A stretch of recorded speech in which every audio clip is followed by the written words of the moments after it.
Bonjour, bienvenue à la médiathèque de Ville d'Avray. Merci d'être venus, très nombreux. Donc, nous allons assister au tour de table autour de la médiation animale dans le cadre de la Science se livre.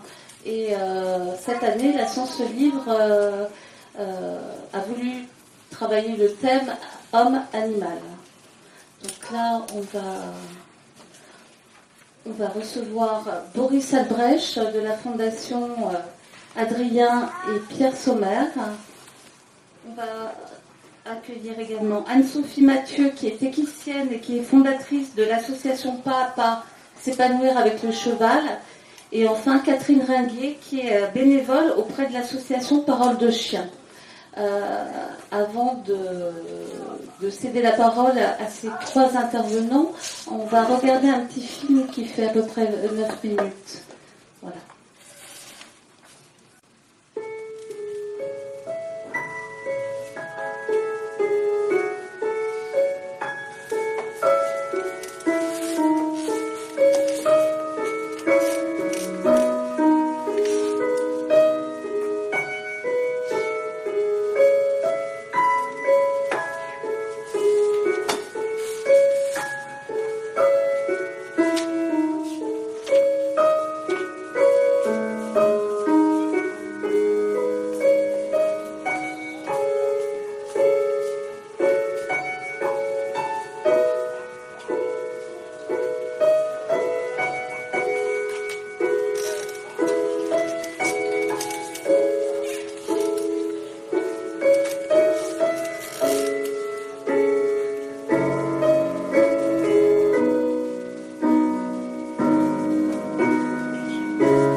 Quand vous voyez le monsieur qui, au bout de 7 ans, s'est enfin décidé à parler parce que le chien était là, et je peux vous garantir que lorsqu'il a sorti son premier mot, Moi, des amis qui viennent juste d'arriver à Fauquet, en fait, ils sont tous agressifs et ils veulent dominer, quoi. C'est un peu pareil pour nous.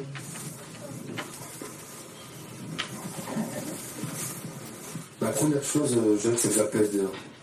Plusieurs fois, j'ai vu des jeunes énervés. Souvent, tu les retrouves au pôle, des fois, ou à la Pinot, qui souffle là. Je me calme. Moi, quand je pète un câble, je me sens lié. Je rentrais dans le sanglier et je parlais au sanglier. t'as les jeunes qui vont direct vers le sanglier ou direct vers le lapin, suivant ce qu'ils ont besoin aussi. Moi, j'aime bien les petits animaux. Pas les gros comme les buffles. Moi, j'aime bien les petits. Comme un humain, en fait. C'est ça. Faut prendre soin de lui, faut l'écouter un peu.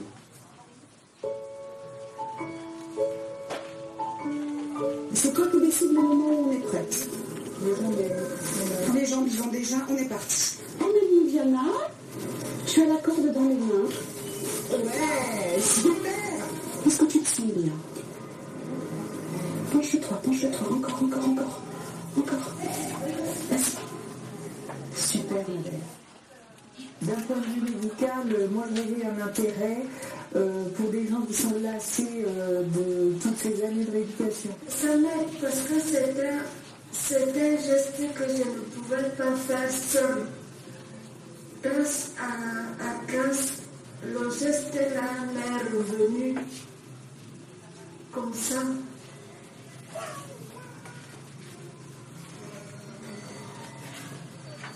C'est un geste que je ne pouvais pas faire comme ça, seul. Vas-y, je te laisse faire, vas-y. Encore. Vas-y, tu montes. Voilà, très bien, encore. Spoiler. Atlas. Hop. Atlas, Kala. Atlas, Kala. Atlas, Kala. Atlas, Kala. Ouais. Vas-y, Bruno, tu montes ton bras. Il y a eu un déclencheur avec une personne qui était dite en état végétatif. Alors j'emploie ce mot volontairement entre guillemets parce qu'on s'est rendu compte un peu de la relativité, je pense, de ce type d'état. Il y a des larmes qui ont coulé. Et donc elle a fait une tentative avec ses mains pour toucher le chien. Et donc on a rapproché le chien. Et quand il a pu toucher le chien, il a vu un sourire, enfin les larmes et le sourire en même temps, quoi. Et donc ça a été un déclencheur d'émotion, je pense, à la fois pour lui, mais à la fois pour nous, quoi.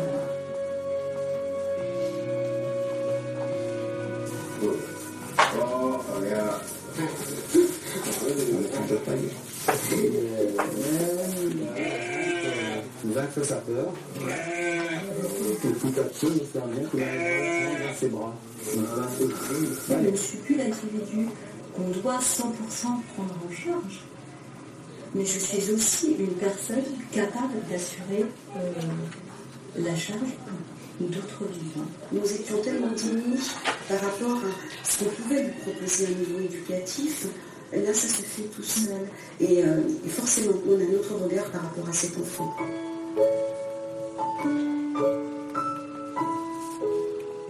Bien, allez, on met nos enfants. Voilà, regardez. Allez. Je suis d'école maternelle, ce seront guidés par un jeune dit handicapé, déficient. Je pense que déjà tout petit, ça en donne un autre regard. Et ça me paraît important.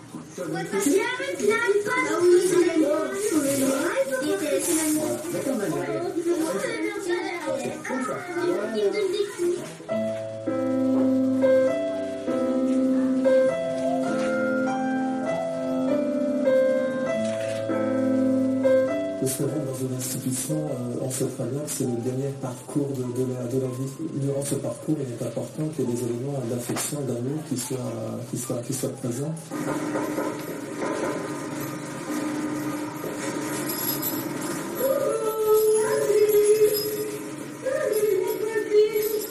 Et le chien apporte cette affection, apporte cet amour aux personnes que nous, en tant que soignants, nous ne pouvons pas apporter.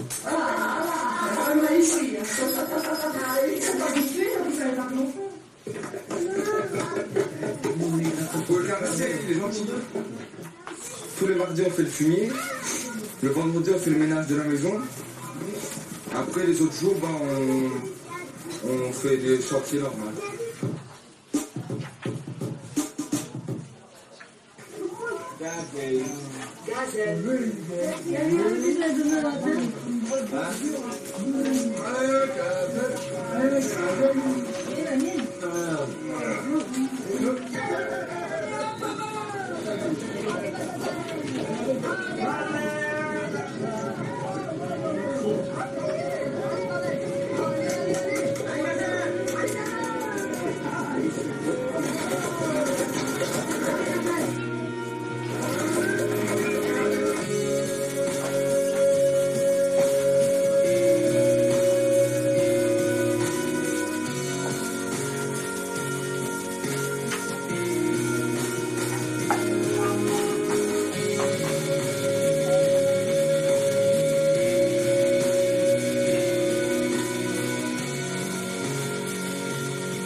voilà ce petit film de présentation. Je vais demander à Boris Albrecht, à Anne-Sophie Mathieu et puis Catherine Raguet de nous rejoindre.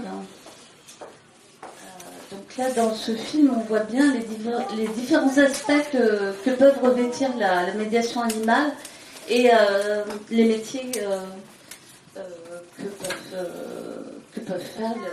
peuvent avoir les animaux en fait. Les animaux ont à ce moment-là des métiers bien différents. Je propose à Boris Albrecht de commencer le tour de table. Vous m'entendez sans micro? On a besoin du micro? Ça va comme ça? Oui. Bon, merci. Le film que vous venez de voir, on l'a fait il y a 10 ans maintenant.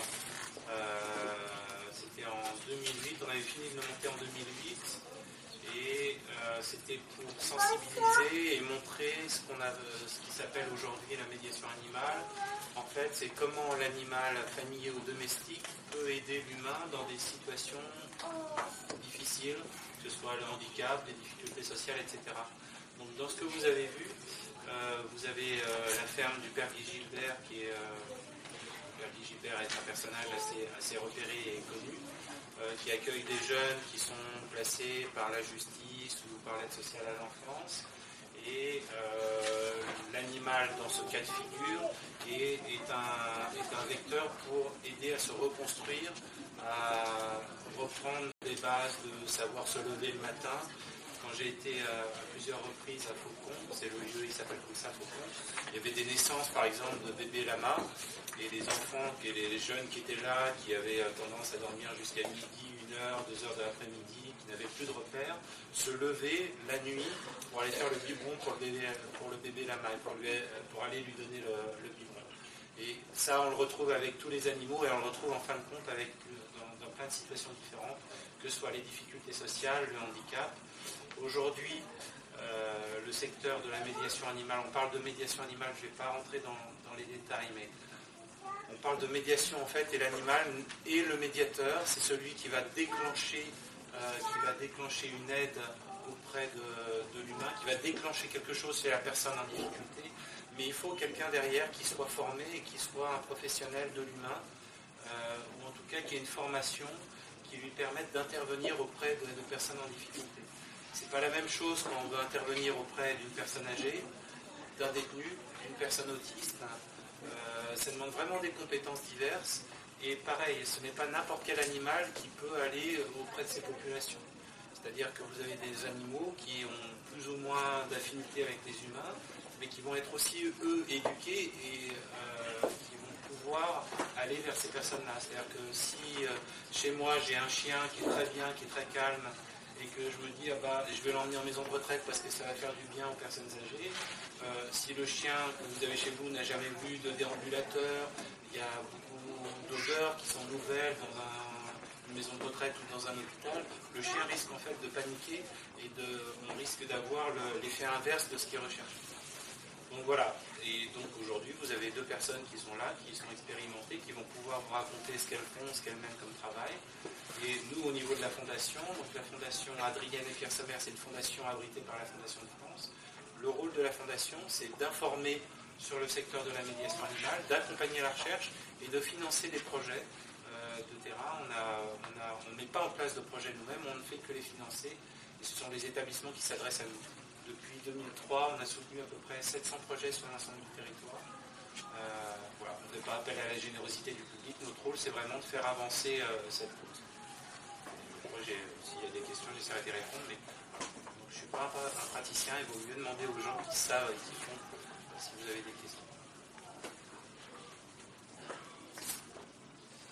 Catherine,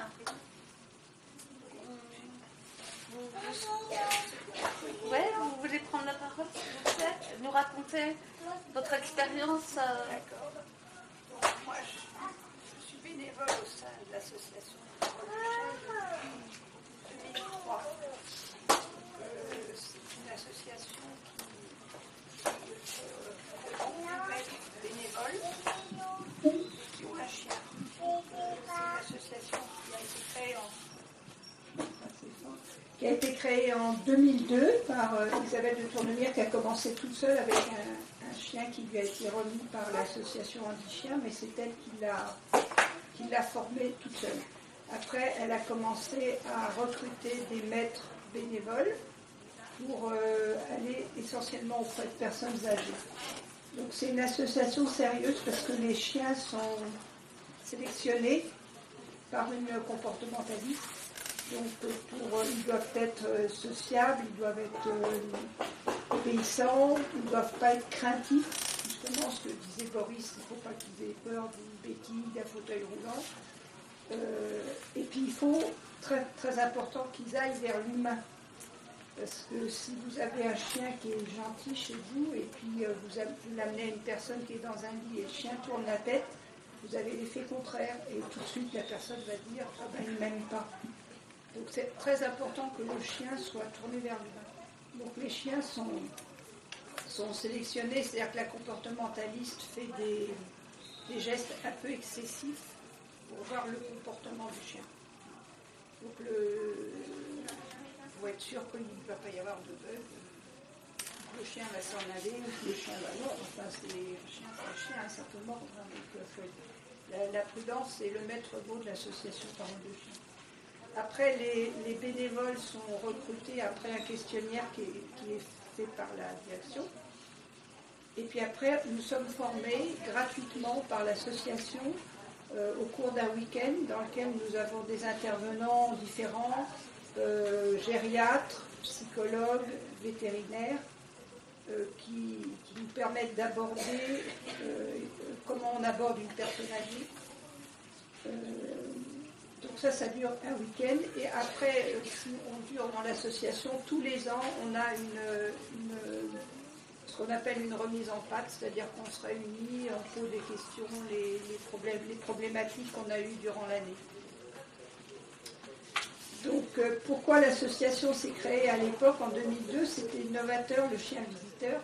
En fait, mettre un chien à demeure dans une association, ça pose pas mal de problèmes, aussi bien pour les résidents, parce que le chien, s'il se balade, il peut faire tomber quelqu'un.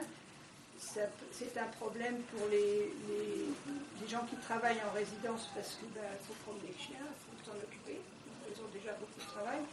Et puis, un des problèmes auxquels on ne s'attendait pas, c'est que les chiens ils grossissaient beaucoup parce que tout le monde leur donnait à manger. Donc en fait, disons que Isabelle Tournemire, elle a créé l'association en disant on va aller régulièrement, tous les 15 jours, voir toujours les mêmes personnes pour essayer de créer du lien. Parce qu'en fait, les gens, les personnes, quand ils rentrent dans ces institutions, soit ils sont obligés de laisser leur chien, ce qui est pour eux un déchirement. J'ai eu d'ailleurs récemment, je suis intervenue avec mon chien et la dame, elle a pleuré. On a été obligé de l'enlever de l'atelier tellement ça lui rappelait son chien qu'elle avait dû abandonner. Enfin, quand ils rentrent et qu'ils ne peuvent pas rentrer avec leur chien, c'est un déchirement pour beaucoup de gens. Et puis il y a d'autres personnes qui ont eu un chien dans le courant de leur vie. Ça leur a apporté beaucoup de joie et donc en fait ils ont un lien particulier avec le chien. Donc les personnes, les bénéficiaires qu'on va visiter, ils seront choisis par l'équipe. Alors soit le gériatre, la psychologue, les infirmières, on ne va pas voir n'importe qui. Il y a une demande qui est déterminée par les soignants. Après, nous, on y va régulièrement parce qu'on essaye pas mal de choses. On essaye de stimuler leur mémoire en disant ah ben c'est le jeudi, c'est le jour du chien. Déjà ils ont beaucoup de mal parce que depuis que j'exerce, depuis 2003, je trouve que la situation des personnes qui sont en institution c'est beaucoup dégradé, c'est pas le mot, c'est-à-dire que les gens ils sont en institution très tardivement. Donc les gens qui sont en institution sont vraiment très difficiles de stimuler. En 2003, quand j'ai commencé, je pouvais avoir des ateliers sur des thématiques, le chien de chasse, tout comme ça. Maintenant, c'est plus possible. Le but principal, c'est le contact avec le chien, c'est toucher le chien. En fait, c'est réveiller des émotions parce que discuter sur des thématiques maintenant, en fait, je m'aperçois que ça a beaucoup changé en 15 ans, vraiment. Alors, après, nous, intervenants, ah oui, j'ai oublié de vous dire, les chiens, ils sont vus par le vétérinaire régulièrement, ils sont vermifugés, vaccinés et déparasités. Et ils sont revus tous les 3 ans par la comportementaliste pour voir s'il n'y a pas eu un bug pour eux. Et quand ils sont plus âgés, ils sont revus, je crois, tous les 18 mois. Dans l'association, on ne prend pas de chien avant l'âge de 2 ans pour que le chien soit quand même un peu mature, et pas après 8 ans. Sauf exception, ce qui a été le cas de mon chien et encore de quelques autres chiens. Ils sont contrôlés et puis le chien, il a toujours montré son envie de rentrer dans les établissements. Pratiquement, je dirais, jusqu'au bout. Donc il a été intervenant très très longuement. Mais on ne prend pas un chien qui a plus de 8 ans parce qu'il peut y avoir des problèmes de douleur, donc d'arthrose, comme pour nous. Et donc si on fait mal au chien, sa réaction peut être embêtante. Donc nous, intervenants bénévoles, on va dire l'avantage du bénévolat, c'est qu'on n'a pas de problématique de vivre de notre activité, contrairement à d'autres intervenants en médiation animale dont c'est le métier. Moi, mon chien, j'y vais une fois tous les 15 jours. Il a l'air d'aimer ça. Enfin, j'ai appris à connaître ces signaux de stress, ces signaux de mal-être. Donc j'y fais très attention. Ça, j'ai appris ça dans les formations de parole de chien. En plus, moi, à titre personnel, je viens d'une profession de santé, mais après, je me suis formée pour justement connaître mieux l'animal. Et depuis que j'exerce, je trouve que c'est sur l'animal qu'on est le moins attentif. On ne lui demande pas son avis à l'animal, au chien, même aux chevaux. Maintenant, on emmène des chevaux dans les maisons de retraite. Oui. Je vous dirai pas ce que j'en pense. Je ne sais pas ce que et mon langage corporel l'exprime. Donc nos pauvres animaux, on ne sait pas, on les emmène, mais voilà, il faut quand même bien connaître ce qu'ils ressentent. Moi, c'est ma problématique à l'heure actuelle, de me former. Alors, les personnes âgées, ça a été dit dans le film, soit on stimule leur mémoire, soit on stimule la gestuelle. Donc, on fait brosser le chien pour simplement, le contact, il a été prouvé que caresser un animal, ça fait baisser la tension artérielle. Donc juste caresser un chien, ça apaise les gens. Donc il y a ça a été dit, dans le film, il y a plein de... Je reprends mes notes. Quand on va visiter les personnes, âgées ou pas d'ailleurs, il y a toujours un truc toujours présent, c'est le sourire. Dès qu'on arrive, les visages s'éclairent, c'est un sourire omniprésent. Après, c'est caresser, ça peut être des pleurs, parce que ils repensent à leur animal. Souvent, d'ailleurs, moi, ça m'interpelle, ils se rappellent de l'animal de leurs grands-parents. Donc, on va voir déjà des personnes qui ont 10 ans, et ils vous parlent du chien de leurs grands-parents dans la ferme. Et moi, ça m'est arrivé d'ailleurs à l'hôpital de Roca d'avoir des gens qui se rappelaient de leur chien pendant la guerre, avec des histoires de guerre qui étaient... Alors, au début, c'est impressionnant. Après, les psychologues me disent c'est pas grave, ça veut dire que les tensions retombent. Je peux vous parler de quelques cas de terrain qui m'ont beaucoup marqué. Donc, c'était une personne que je voyais au centre de gérontologie des abondances à Boulogne, qui était rentrée et qui insultait tout le monde, qui tapait tout le monde, qui était très agressif. Donc on lui a proposé la venue d'un chien, là il a accepté. Donc je suis arrivée avec mon petit poker, donc au début il parlait que au chien. Et puis j'y allais régulièrement, après il a commencé à me regarder, il a me serré la main, à me demander comment j'allais. Après il a bien voulu parler à la gériatre, alors qu'avant il m'insultait. Et en fait à un moment donné, il s'est ouvert et il a dit, c'était un monsieur qui était SDF en Guadeloupe, il a parlé qu'il avait une chienne qui s'appelait Princesse. Et donc là, ça a été, depuis ce temps-là, il a perdu son agressivité et vis-à-vis des soignants, il était abordable, alors qu'avant c'était l'horreur. Ça, c'était un cas très très marquant. J'ai une autre dame qui avait plus de 95 ans, donc elle avait des problèmes de mobilité de son bras. Donc la gériatre m'a demandé de faire brosser le chien. Donc j'arrive dans la salle, elle avait mal. Là j'ai mal, donc tout doucement, il faut y aller tout en douceur. Est-ce que vous voulez essayer de brosser le dos? Elle l'a brossé et à la fin elle m'a dit, oh là là, ça me fait du bien, j'ai presque plus mal. Donc on avait économisé un demi-prime. Un autre cas, c'est un monsieur qui devait se rééduquer mais qui ne voulait pas marcher, qui n'était pas motivé. Donc là, le chien était motivant pour... j'ai commencé par lui faire des allers-retours de couloir. Et à la fin, il m'a dit, bon, ben, quand le printemps va être là, je vais aller promener Elmo dans le jardin. Ça, et enfin, le dernier cas qui est pour moi très émouvant, mais qui montre bien quand on va voir ces personnes-là, on fait vraiment appel à l'émotion. Donc j'allais à l'hôpital Banca voir une personne, j'ai jamais eu de contact verbal avec elle. Elle voyait le chien, elle souriait. Et devant son lit, elle avait un cocker qui était dessiné sur le mur. Et puis un jour, j'arrive, les yeux étaient fermés. Je dis, madame, je n'ai plus son nom. Il y a le cocker qui est là. Elle a souri.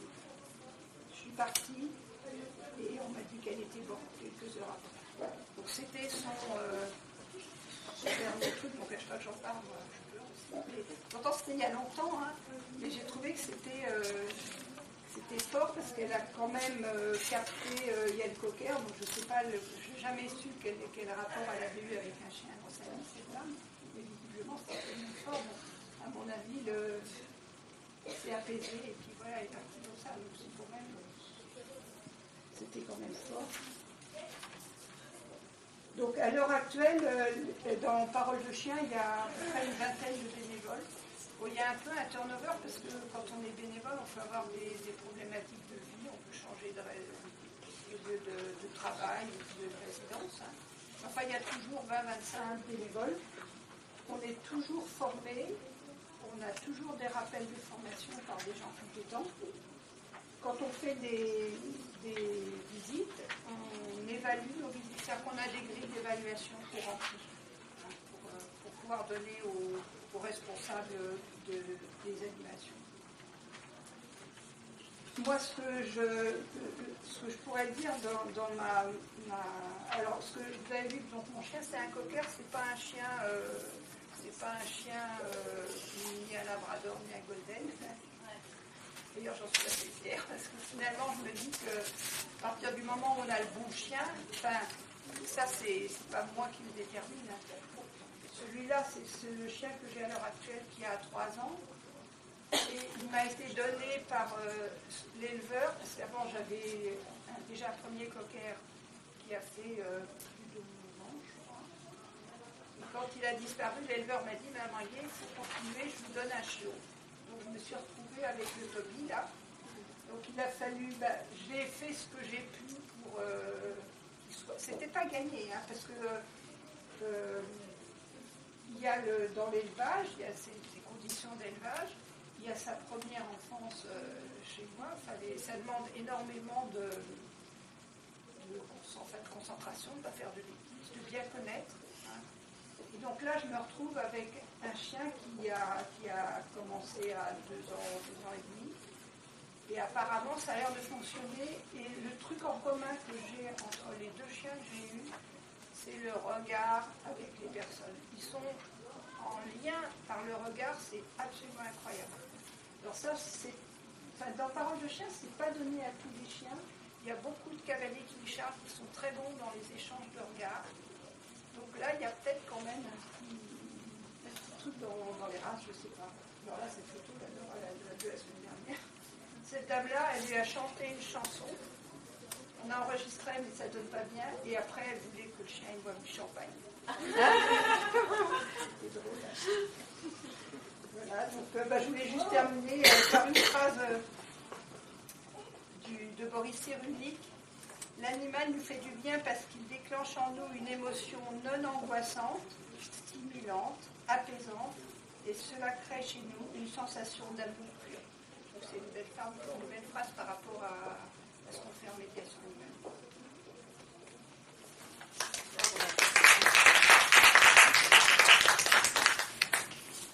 Anne-Sophie. Équitienne. Oui, équitienne. Je suis Anne-Sophie Mathieu et je suis équitienne à l'association Pasapa, que j'ai créée en 2004, mais située pas très loin de Rambouillet. Voilà, une quinzaine de kilomètres de Rambouillet, en bordure de forêt, c'est un lieu très agréable. Voilà, donc moi, ma spécificité, c'est de travailler avec des chevaux.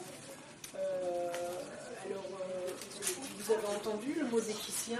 Qu'est-ce que c'est qu'équitien? Équitien, c'est un métier. C'est un métier émergent qui est reconnu par l'État. On appelle ça enregistré au RNCP, Registre national de certification professionnelle, depuis 2014.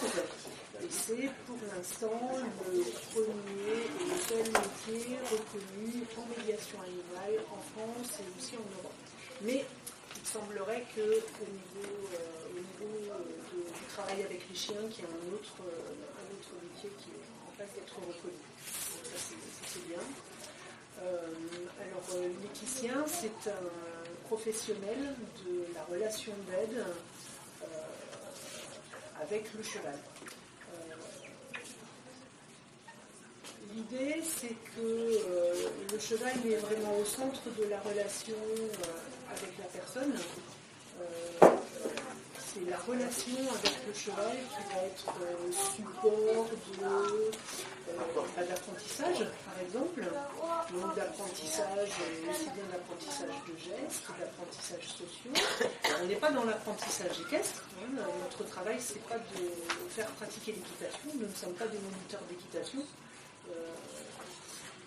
Mais par exemple, pour mettre un licol, un cheval, ce qui va nous intéresser, c'est qu'est-ce que la personne va devoir mettre en œuvre dans l'organisation du mouvement, dans sa coordination, dans sa relation avec le cheval, son attention au cheval et sa manière de vérifier que le cheval est bien en relation avec elle, pour mettre le licol. Donc c'est dans ces apprentissages-là. Et c'est aussi des apprentissages sociaux. Comment on respecte les règles, comment on entre en relation avec quelqu'un, c'est quoi les règles de politesse, et comment on peut communiquer de manière adaptée, adéquate avec un autre, et on peut passer par la communication avec le cheval quand d'emblée la communication avec les autres humains est plus difficile. On va travailler aussi pour aider à modifier des comportements, c'est-à-dire que la relation avec le cheval peut amener à calmer l'agressivité, par exemple, et calmer des angoisses, et donc changer un comportement qui serait inadapté. Et on peut travailler aussi à réduire les détériorations. Là, on est dans le handicap moteur. J'ai un exemple là à vous donner, c'est que j'accueille depuis quelques temps, pas très régulièrement parce que la situation fait qu'on ne peut pas faire tout ça de mettre en place, mais une personne assez jeune, une 40 ans, qui a eu un accident vasculaire cérébral et avec des séquelles d'hémiplégie assez importantes. C'est une personne qui peut marcher, mais qui pour autant a un bras et une main complètement insensible et dont elle ne peut se servir. Donc elle aime bien voir les chevaux, elle aime bien monter à cheval et c'est vraiment moteur pour elle. Et on retravaille sur la sensibilité tactile, parce que qui dit hémiplégique, quand on a un bras paralysé, on peut ne plus ressentir du tout le contact avec la peau, ou bien le ressentir partiellement. Et là, elle ne ressentait plus rien du tout. Donc voilà, travailler, à poser la main sur le poil du cheval, essayer de repérer les différentes textures. Et il n'y a pas très longtemps, elle m'a dit, j'ai passé les crins du cheval sur sa main quand elle était à cheval. Et puis elle m'a dit, je sens quelque chose. Et voilà, et ça c'était génial parce que du coup on a pu de nouveau stimuler certains schèmes moteurs, certains schèmes neurologiques, pour qu'elle puisse retrouver de la sensibilité. Alors, c'est pas juste le cheval qui fait qu'elle retrouve sa sensibilité, mais dans toute la récupération de son AVC qu'elle a, on a pu se servir de ces stimulations-là pour qu'elle puisse repérer quelque chose à un moment donné, pour qu'elle puisse y être attentive à un moment donné. Parce que la relation avec le cheval a fait qu'elle était particulièrement attentive à tout ce qui pouvait se passer avec le cheval. Et donc elle a récupéré ces schémas-là, ces schémas neurologiques. Voilà. Alors sur quoi on s'appuie pour travailler avec les personnes? Et bien, on s'appuie d'abord sur le comportement, d'abord, mais c'est vraiment en parallèle, sur les comportements animaux et sur les comportements des humains. Ça veut dire qu'il nous est nécessaire d'avoir une excellente connaissance des comportements animaux et des comportements humains. Alors, dans notre enseignement, on a beaucoup d'éthologie équine, et l'éthologie équine, c'est pas Harrison Ford disant merci. Voilà, on n'est pas là-dedans, on est vraiment dans la connaissance des comportements de l'animal dans son milieu naturel et la connaissance des interactions entre les chevaux. Comment ils sont en interaction eux-mêmes naturellement, comment ils sont en interaction entre eux quand ils sont contraints. Par exemple, vivre dans un box, c'est pas naturel pour un cheval. Un cheval, c'est un animal de mouvement qui a besoin de marcher 10 km par jour au minimum, qui a besoin de marcher en se nourrissant, de brouter. C'est nécessaire à ses besoins physiologiques et c'est nécessaire aussi à son état mental, à son bien-être mental. Donc connaître tous les comportements du cheval et puis connaître aussi les comportements de l'humain. C'est quoi les étapes de développement? C'est quoi les étapes de développement normales chez un enfant, chez un adulte? Alors, il y a tout de suite la période de l'enfance, la période de l'adolescence, quand on est adulte, et puis aussi les étapes font partie des étapes de développement, quand on vieillit, la sénescence, pour arriver à la fin de notre vie. C'est nécessaire de connaître bien toutes ces étapes-là et de savoir quand on rencontre une personne qui est en difficulté, à quelle étape de développement elle en est. Alors ça ne veut pas dire à quel âge elle en est et à cet âge-là, forcément on en est à ce niveau de développement-là. On peut avoir un retard de développement à un moment donné, soit durable parce que ça fait partie du handicap, d'un syndrome particulier avec lequel on est né par exemple, ou bien parce qu'à un moment donné dans la vie on a un incident ou une maladie qui fait qu'on est plus fragile à un moment donné. Donc nous allons nous référer à ces étapes de développement pour proposer des choses et pour faire appel à certaines fonctions que peut apporter le cheval pour aider la personne à cheminer. Notre métier, c'est d'accompagner les personnes dans leur relation avec le cheval. Nous ne sommes pas des thérapeutes. Alors,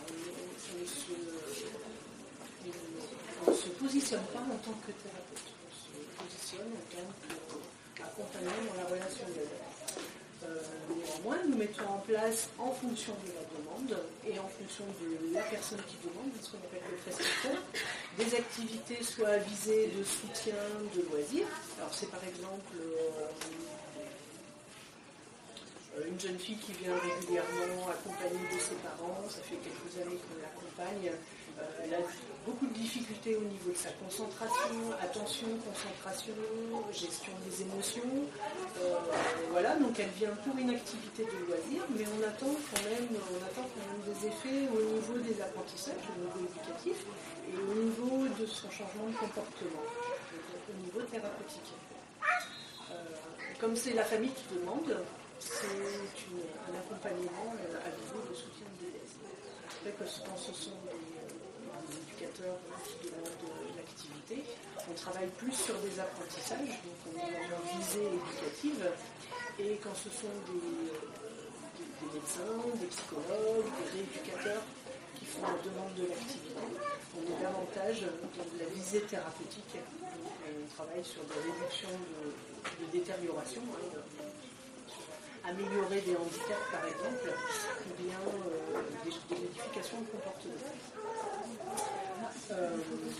Moi, mon métier de base, c'était psychologue. Je suis psychologue clinicienne à la base et j'ai fait ensuite la formation d'équicien. Donc on peut avoir un métier du médico-social, donc psychologue, éducateur spécialisé, assistant social, infirmière, aide-soignante, AMP, ergothérapeute, kinésithérapeute, orthophoniste, moniteur éducateur, voilà, tous les métiers du social, tous les métiers du médico-social sont tout à fait intéressants parce qu'on a déjà une connaissance de la personne intéressante. Nous accueillons aussi aujourd'hui des personnes en formation qui viennent de la filière équine, des moniteurs d'équitation par exemple.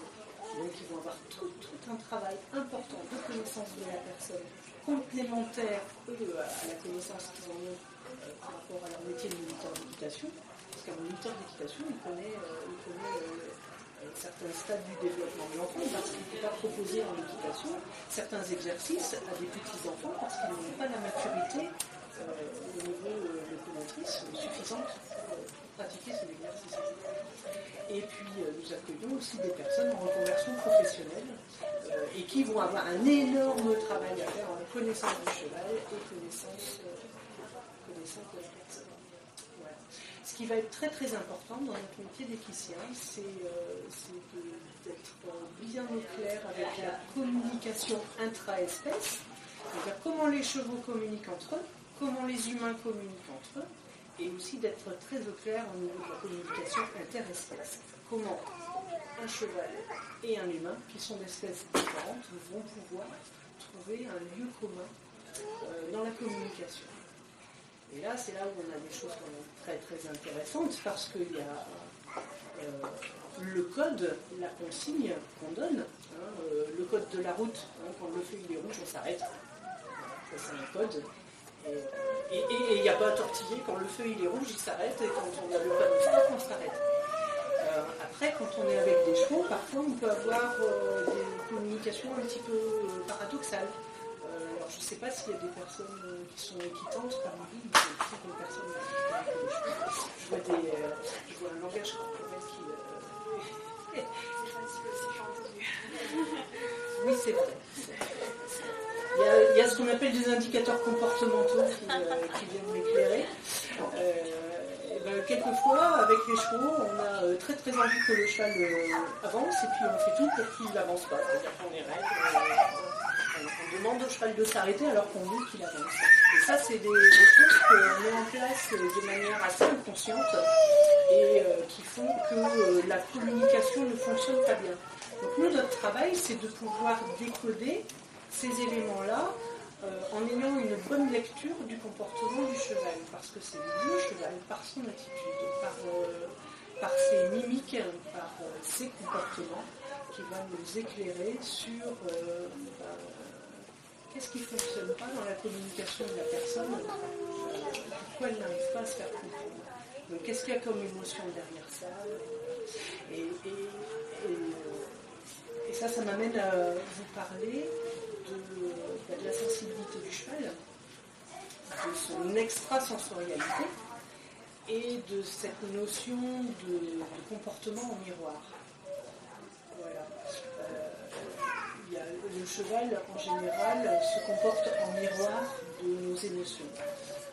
Quand on arrive très en colère et très énervé à côté d'un cheval, on peut parier que le cheval serait très agité.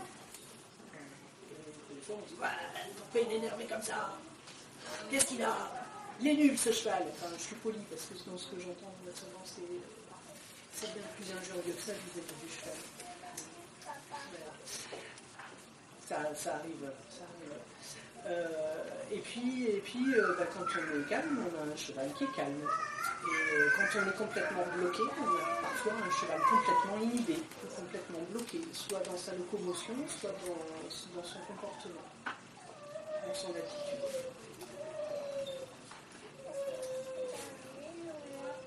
Voilà tout le travail qu'on fait au niveau des personnes. Alors moi j'accueille en majeure partie des personnes en situation de handicap, enfants, adultes, adolescents. Avec des handicaps très divers, très variés. Ça peut être des personnes avec autisme, ça peut être des personnes avec des déficiences intellectuelles, ça peut être des personnes avec des troubles psychiques, des adolescents en psychiatrie par exemple. Je peux vous parler de cette expérience-là. C'est une expérience un peu particulière. J'accueille des jeunes qui sont hospitalisés en psychiatrie infanto-juvénile sur des temps de crise. Donc ce sont des jeunes qui vont être hospitalisés sur des périodes plutôt courtes. Alors plutôt courtes en psychiatrie, c'est pas un an quoi. Plutôt court, ça peut aller de minimum 21 jours. Ça, c'est une hospitalisation courte, jusqu'à 3 à 6 mois. Donc, avec ces jeunes-là, on ne peut pas mettre en place d'accompagnement long terme. On ne peut pas dire on fait un projet sur 6 mois ou on fait un projet d'accompagnement sur 1 an. On est obligé de faire des projets d'accompagnement sur de courtes périodes. Donc, j'ai mis en place des accompagnements sur 6 semaines. C'est 6 rencontres avec des groupes de 4. Et toutes les 6 semaines, on reporte la même organisation de séance avec d'autres jeunes. Alors ce sont des jeunes, par exemple des jeunes femmes avec des troubles du comportement alimentaire, des jeunes pour lesquels on soupçonne une entrée en psychose, une entrée en schizophrénie par exemple, des jeunes qui peuvent avoir des phobies scolaires suite à des harcèlements scolaires très graves, des jeunes qui ont des syndromes anxieux et dépressifs très importants qui impliquent leur hospitalisation, donc c'est des situations graves. Et voilà. Alors en général, quand je les accueille, je ne sais pas grand-chose de ce qui se passe pour eux, je demande quand même certains éléments par rapport à la sécurité. Et on commence la première séance, on soit sur des séances d'1 heure et demie. La première séance, on va observer les chevaux dans le troupeau. Et ce qui va être le fil rouge des 6 séances où je les accueille, c'est observation et interprétation. Et que je leur propose d'apprendre à observer et de ne pas interpréter. Alors observer, qu'est-ce que c'est ? C'est observer des faits.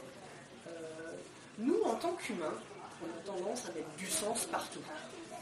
C'est notre billet d'humain, c'est comme ça que nous on fonctionne, on interprète tout, on donne du sens à tout. Mais quand on donne du sens à tout, il y a quand même de fortes chances pour qu'on risque de se planter. Parce que quand on interprète par rapport à nos propres critères, à ce qu'on est, à notre culture, notre éducation, nos expériences. Donc ça, au début, c'est très dur pour eux, mais on apprend à énoncer des faits. Donc on joue un petit peu au scientifique pour donner des faits, des observations très précises. Et puis à la fin de la séance, je leur propose d'aller rencontrer un cheval dans le troupeau. Alors dans ce troupeau-là, on a des poulains Shetland de 1 an, petits, mais on a aussi un percheron de 1,80 m qui fait la tonne. Et on a des ânes, et on a un mulet, et voilà, on a une diversité d'animaux, et du coup c'est extrêmement intéressant.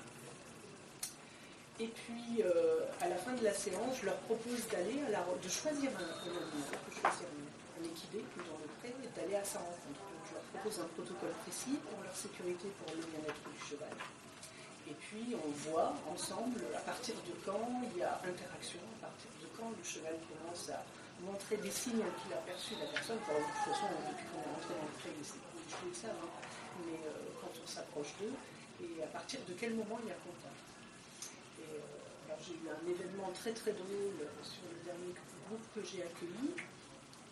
C'est qu'il y avait un jeune homme qui avait un problème de phobie sociale et qui était très inquiet d'aller à la rencontre des autres et d'être en contact avec les autres. Eh bien, il nous a choisi Tartine. Tartine, c'est le poney Shetland. Quand il le voit à 5 mètres, il se fait.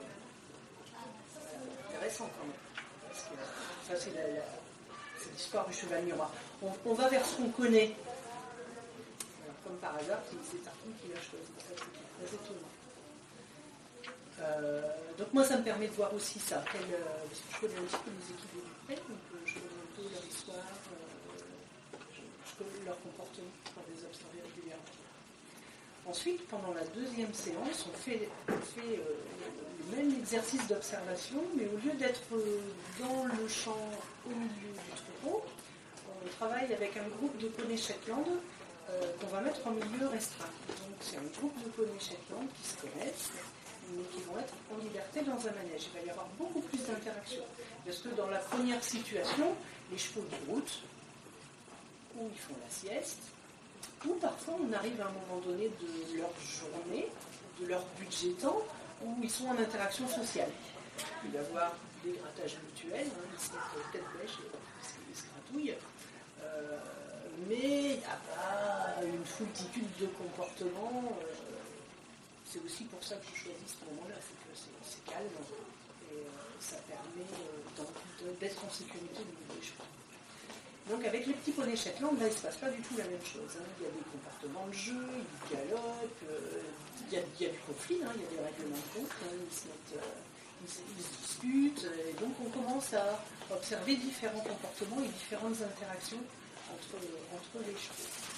À la fin de la séquence, je leur propose aussi d'aller à la rencontre d'un cheval et puis d'essayer de les faire bouger sans le toucher, sans le tirer, sans le pousser. Rien qu'avec leur motivation, avec ce qu'ils vont pouvoir mettre en place dans leur intention et dans leur langage corporel, comment est-ce qu'ils vont pouvoir faire avancer, bouger l'animal. Et à la fin de la séance, je leur propose de discuter avec leurs accompagnants et en groupe d'élaborer une stratégie pour faire bouger tout le troupeau. Donc là, on travaille sur la coopération, sur réfléchir ensemble, et puis se mettre en action tous ensemble avec un but à atteindre un but commun. La troisième séance qu'on fait, on leur propose de choisir un équidé dans le centre équestre et puis de le soigner, donc de le brosser, de découvrir ce que le cheval aime ou ce qu'il n'aime pas. Donc là on aborde les comportements de substitution à cause de l'inconfort, mais on aborde aussi le comportement de bien-être. Donc ils vont pouvoir faire des analogies avec leurs propres réactions. Et puis ils vont pouvoir commencer à faire marcher un cheval avec en longe, en main, pour travailler sur leur intention. Parce que là c'est pareil, il n'est pas question d'être un mètre devant le cheval, il faut tirer sur la forme. On ne met pas côté du cheval, on marche avec. Ça implique d'avoir l'attention du cheval, d'être soi-même très très attentif et très présent avec le cheval, et puis d'être dans la même intention. Progressif. Ensuite, la séance suivante, ça va être la découverte du portage. Donc, on ne va pas faire de l'équitation, s'ils se sentent suffisamment en sécurité pour ça, monter sur le dos du cheval pour ressentir qu'est-ce que ça fait que d'être sur le cheval. Donc je ne mets pas de selle, je travaille juste avec des tapis pour bien sentir la respiration du cheval, le corps du cheval. La cinquième séance, on fait de la voltige adaptée, donc on fait bouger son corps sur le corps du cheval. Et puis, ils apprennent à se mettre debout sur le cheval. En général, c'est très très impressionnant pour eux. Ils sont super contents. Et puis quand je les sens suffisamment en sécurité et prêts à ça, je leur fais faire une pirouette.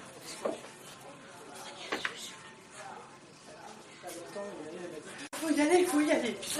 Ça exprimait toute sa vie et là où elle en était de sa thérapie. Donc c'est vraiment intéressant parce que se lancer dans la vie et c'est venu dire ça. Et voilà, la dernière séance, ils choisissent leur activité sur une activité qu'on a déjà fait ensemble, découvrir le travail à pied, travail en longue, par exemple, le travail en longue, et puis puis on fait le bilan de ce que ça leur a apporté, et puis moi j'essaie de leur donner des outils à mettre dans leur boîte à outils pour continuer leur chemin. La possibilité de se mélanger. Donc ça c'est une des situations possibles. J'accueille beaucoup de personnes polyhandicapées, des adultes polyhandicapés, des enfants polyhandicapés. Ce sont des pathologies extrêmement lourdes, avec des handicaps mentaux très sévères, et puis des handicaps moteurs sensoriels associés, avec une limitation extrême de l'autonomie et des possibilités de se mettre en relation et de s'exprimer. C'est un travail très intéressant avec le cheval parce que le cheval nous donne beaucoup d'éléments sur ce qui est en train de se passer dans la situation. Et c'est beaucoup de stimulation aussi pour les personnes. Je travaille avec des personnes autistes et des personnes aussi qui sont en situation de mal-être, qui viennent rencontrer les chevaux pour être dans un milieu de cheval.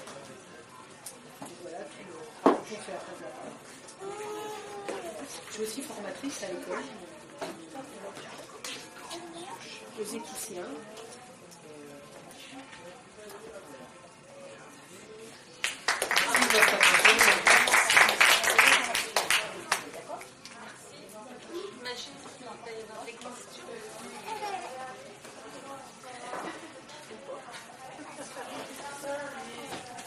Moi j'avais une question pour Maurice. J'ai vu dans le film, il y a quelque chose qui m'a interpellée, que j'ai aimé, c'était aussi d'utiliser l'animal pour que les humains se remettent à avoir des contacts entre eux, notamment les jeunes, les éducateurs, etc. Et je voulais savoir, donc, dans tout ce temps de l'évolution de la médiation animale, est-ce que les projets que vous financez, est-ce qu'il y a eu des choses très innovantes ou est-ce que c'est plutôt vers l'aide pour comme l'équicienne, on dit, ou bien est-ce que ça va plus vers des projets qui sont pour remettre l'humain avec les autres humains grâce à l'animal? Est-ce qu'il y a des choses, pas révolutionnaires, mais est-ce qu'il y a eu des choses nouvelles dans les dernières années, dans les gens qui vous ont demandé? Dans ce qu'on voit, c'est que, je fais une parenthèse, mais le film, là, vous avez vu la version courte et la version longue, et accessible sur notre site gratuitement, on peut la télécharger. C'est à 52 minutes. Alors, pour répondre à votre question, donc les projets sont structurés. Et maintenant, il y a vraiment les établissements qui arrivent avec un projet, des objectifs bien définis avec les populations dont ils ont la charge. Et ça, c'est l'évolution qu'on a vue, c'est-à-dire une professionnalisation au sein de l'établissement où on va choisir très précisément ce qu'on veut travailler. Un des effets induits, qui effectivement n'est pas prévu au départ, enfin qui n'était pas prévu au départ, c'est que finalement l'animal va aussi apporter beaucoup de bien-être aux personnes qui travaillent, aux encadrants, aux aidants. Et ça, c'est pas l'objectif principal en fait. C'est un autre objectif qui arrive de façon totalement imprévue et qui révèle aussi un mieux-être chez les soignants, les encadrants, et quand il y a mieux-être dans la structure, ça bénéficie à tout le monde. On le voit notamment beaucoup en prison, ça. C'est-à-dire que dans les projets qui sont menés en prison, on fait intervenir les animaux. En fait, l'apaisement du détenu et l'apaisement du surveillant va permettre d'avoir un apaisement au sein de la détention. Mais à chaque fois,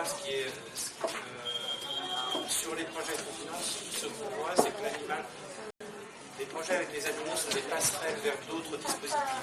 C'est pas une fin en soi. C'est-à-dire qu'on va pouvoir, pour les personnes qui sont le plus, par exemple en hôpital psychiatrique, qui sont très éloignées du soin, qui sont totalement perdus, l'animal, ça va être la passerelle pour les raccrocher à d'autres dispositifs existants. Donc c'est une transition. Et c'est ça qu'on voit de plus en plus. C'est-à-dire qu'on n'a pas forcément des projets qui vont durer 5, 10 ou 15 ans, mais des projets qui vont durer 2 ou 3 ans sur une population donnée, et puis ça va permettre de raccrocher un autre dispositif. C'est ça. Et vous faites bien attention, parce que si j'ai bien compris, l'animal, il est le premier relais sur des gens en grande difficulté. Est-ce que vous avez aussi un regard, c'est une anecdote, ce lapin qui sort du clavier un peu maladroitement, pour nous...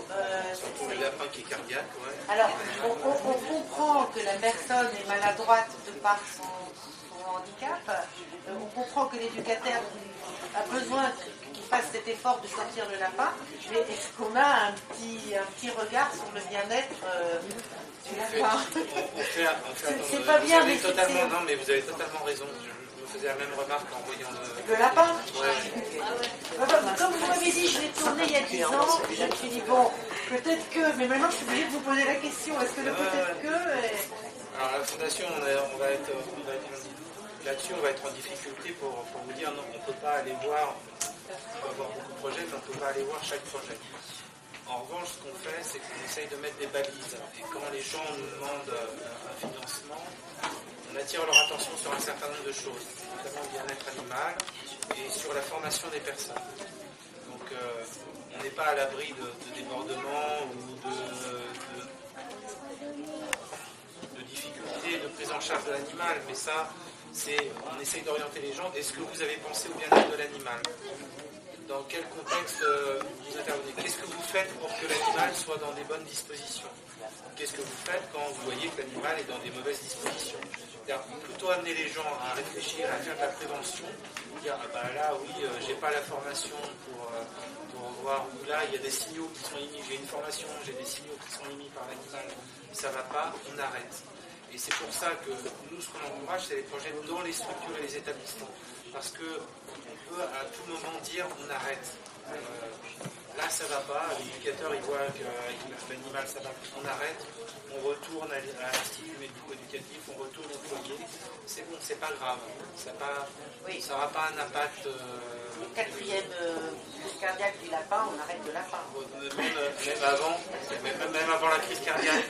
Oula, ça va pas là, on arrête. Regarde, ton comportement ça va pas, on va continuer là, on arrête. Et c'est pour ça que la pérennité et le gage du bien-être animal, c'est aussi parce que c'est dans des établissements et que les établissements, on peut se permettre, c'est pas une... Il n'y a plus une histoire de financement. On ne va pas proposer, c'est pas le prestataire qui va venir et qui doit absolument rentabiliser son activité, c'est que quand je suis dans un établissement, je peux prendre sur moi et dire non, là on arrête. Ce qui est plus difficile quand c'est un prestataire qui va proposer quelque chose. J'ai payé pour mes 3 quarts d'heure de chien.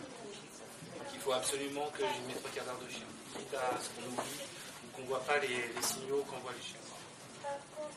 C'est vraiment professionnel de la médiation, quel que soit l'animal avec lequel on travaille, qui doit être garant du bien-être animal. Et pour être garant du bien-être animal, il faut qu'il ait une connaissance parfaite des comportements animaux, et qu'il connaisse bien tous les indicateurs comportementaux qui vont permettre de repérer des inconforts, du dérangement, de l'inconfort, du mal-être, des menaces, des risques de passage à l'acte.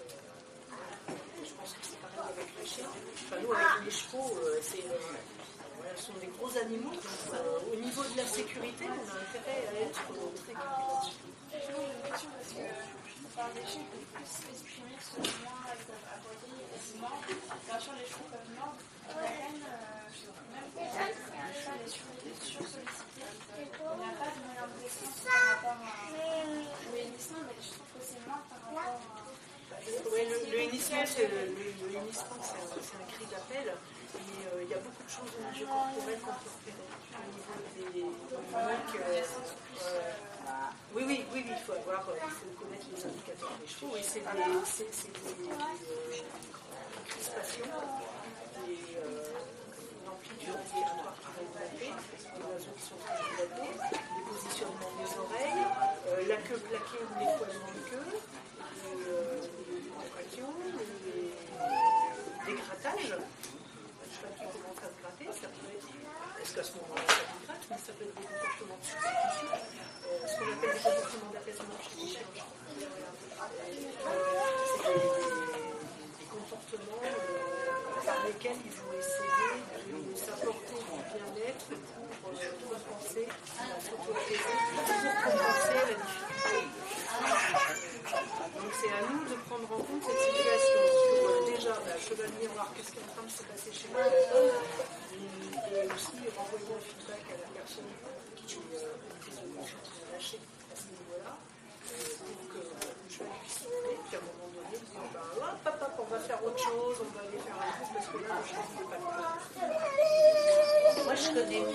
chiens que les chevaux, mais je voulais savoir, est-ce qu'un cheval reconnaît le comportement d'un humain tel que vous et moi, c'est-à-dire un comportement normal, la manière de se déplacer et autres, parce qu'un chien, je comprends un comportement humain, homme, femme, un chien voit bien la différence entre un tout petit enfant de 2 ans et un adulte, il voit bien la différence. Un chien dans la rue peut aboyer parce qu'un humain est en train de faire un jogging et il fait une figure où il marche sur un... Le chien est inquiet et il le manifeste. Est-ce qu'un cheval qui voit un humain avec des comportements... Forcément, vous rencontrez des gens qui ont des difficultés, donc qui ont des comportements différents de vous et moi quand même. Est-ce qu'il le sent ? Oui, est-ce que vous avez dit qu'il sent la colère, donc il sent aussi un comportement anormal ? Oui, bien sûr. Et est-ce qu'il a cette lecture-là ? Est-ce que vos chevaux voient aussi des gens apaisés, normaux, dans sa semaine ? Oui, ils voient des chevaux, des gens avec handicap et des gens sans handicap. Oui, c'est important dans nos activités que les animaux, les chevaux, aient des activités variées et qui ne soient pas que en situation difficile. Qu'ils puissent avoir, déjà qu'ils puissent vivre en repos, c'est important, qu'ils puissent avoir la vie la plus naturelle possible par rapport aux besoins. Comme un chien au parc avec d'autres chiens. Comme un chien au parc avec d'autres chiens, sauf que le cheval, il a besoin d'être toute la journée, en général. Les besoins, ce sont des espèces différentes, avec des besoins différents. Et puis des activités vraiment différentes. Il faut que de l'équipe il faut Paris, vont s'altérer et que l'état de santé des animaux peut reconnaître. Oui, bien sûr. Il peut refuser un de vos patients, patient, oui, je ne sais pas comment on dit. Alors, c'est pas en termes d'accepter ou de refuser, parce que le cheval n'est pas là-dedans, mais ça va être qu'est-ce qu'on va mettre en place comme comportement. Il peut y avoir des comportements d'évitement, de fuite, il peut y avoir des comportements.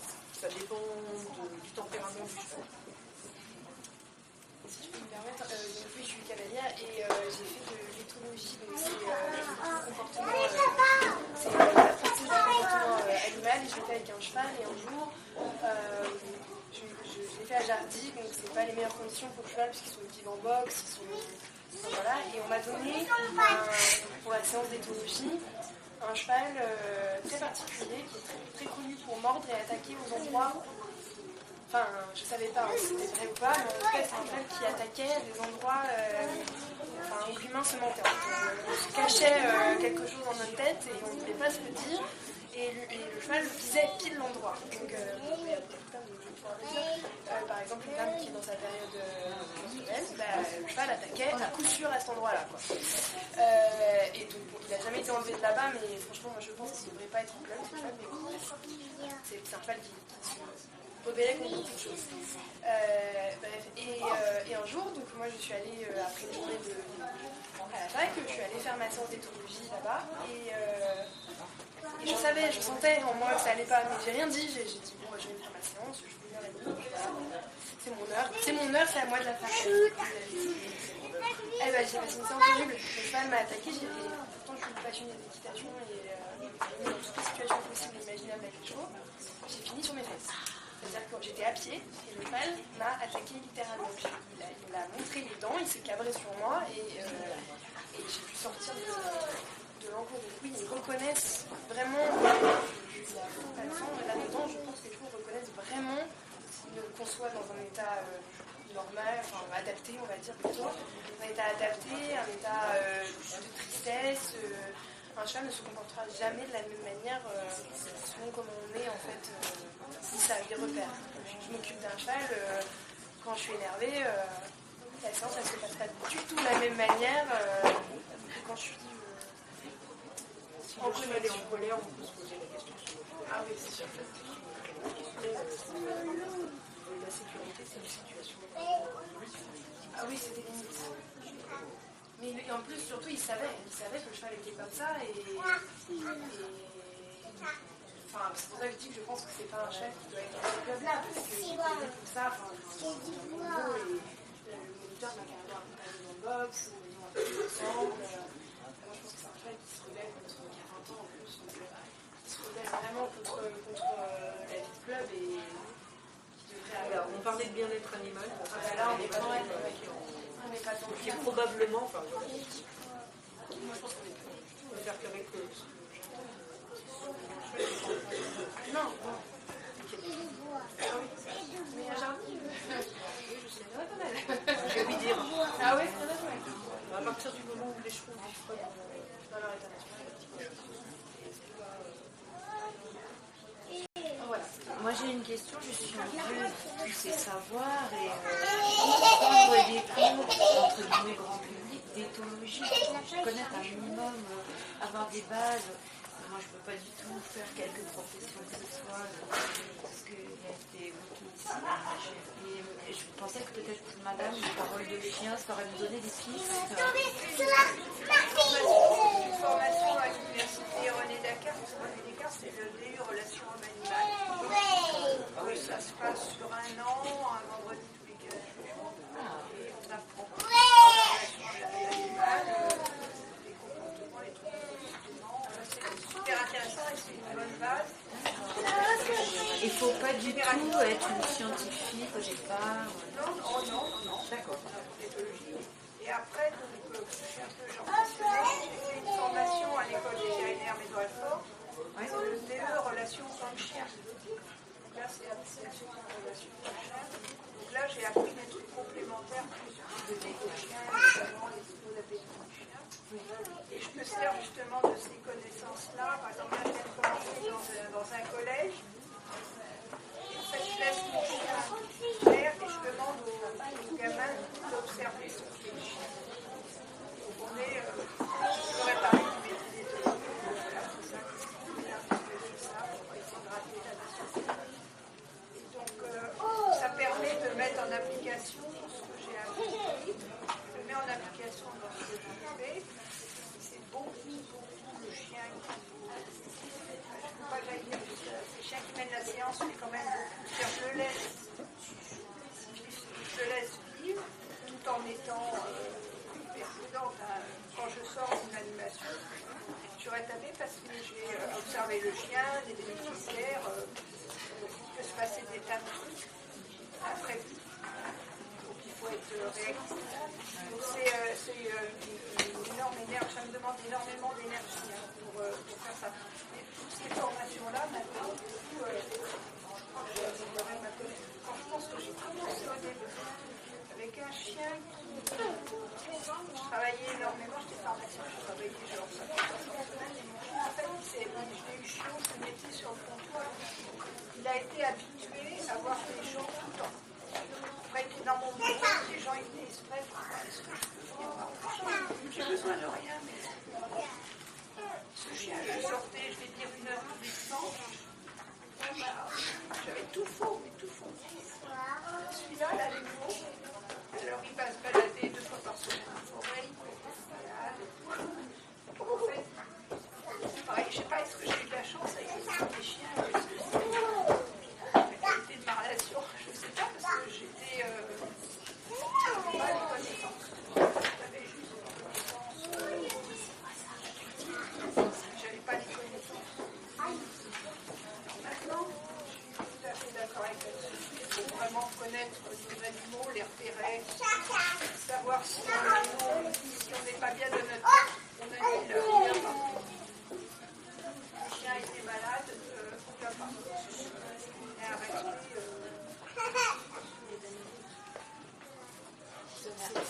Ça fait aussi ça qu'on est garant de la sécurité du public. Parce que ça va pour la sécurité de nos animaux, pour notre sécurité, pour la sécurité du public. Pour répondre aussi, pour vous répondre, il y a des cours qui sont pas chers, qui sont des cours pour adultes à Nanterre. Ils font des cours pour adultes, il n'y a plus. Il y avait des cours d'éthologie, ils l'ont arrêté. Dommage. En fait, dans la médiation animale, la première qualité, il faut être humble. Parce qu'il n'y a jamais une séance qui est pareille à une autre. Il se passera toujours un truc différent.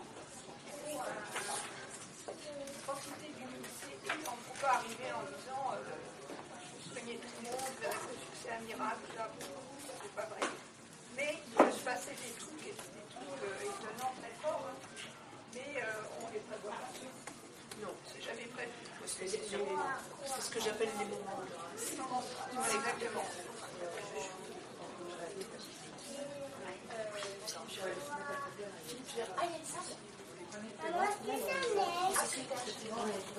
On vous remercie. Merci beaucoup. Si vous voulez, il y a de la documentation.